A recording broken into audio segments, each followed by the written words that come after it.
আমরা যারা মুসলমান আছি আমাদের মুসলমানিত্ব কতটুকু? একটা গরু জবাই করে খাইতে পারেন না, কিসের মুসলমান? কথা বললে তো এখন আমার দিকে তেড়ে আসবেন। বিয়ে করতে বসেন, হুজুরের লেগে বসে থাকেন কেন? আপনার মুখের বাক শক্তি নাই? এই যে হাজার হাজার লক্ষ লক্ষ গরু জবাই হচ্ছে, বিসমিল্লাহ আল্লাহু আকবার বললে এটা জায়েজ হয়ে গেছে আল্লাহর নাম নিয়ে। শেষ। প্রত্যেক মুসলমানের জন্য এলেম হাসিল করা ফরজ, আল্লাহ রসুল বলেন নাই? এটা কে না জানে? আপনি বলেন তো দেখি। তাই না? আপনি গরু নিয়ে দাঁড়ায় থাকবেন, হুজুর এসে জবাই করবে, হুজুরে 1000 টাকা দিবেন, তো ঠিকই আছে।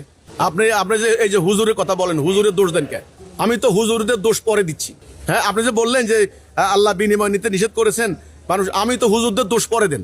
এই যে হাজার হাজার লক্ষ লক্ষ গরু জবাই হচ্ছে, বিসমিল্লাহ আল্লাহু আকবার বললে এটা জায়েজ হয়ে গেছে আল্লাহর নাম নিয়ে। শেষ। জায়েজ হবে না কোনটা?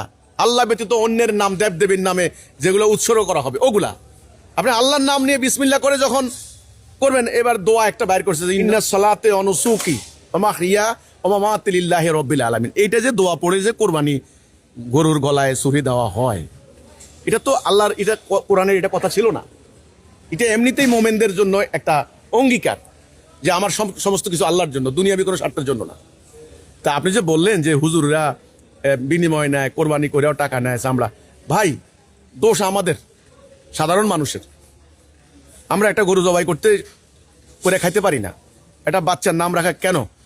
প্রত্যেক মুসলমানের জন্য এলেম হাসিল করা ফরজ, আল্লাহ রসুল বলেন নাই?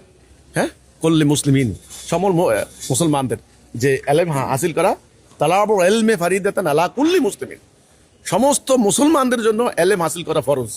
কোন এলেম? আপনার দিনই জীবনযাপন করার এলেম, হারাম হালালের জ্ঞান, বৈধ অবৈধের জ্ঞান। এটা কে না জানে? আপনি বলেন তো দেখি, কে না জানে?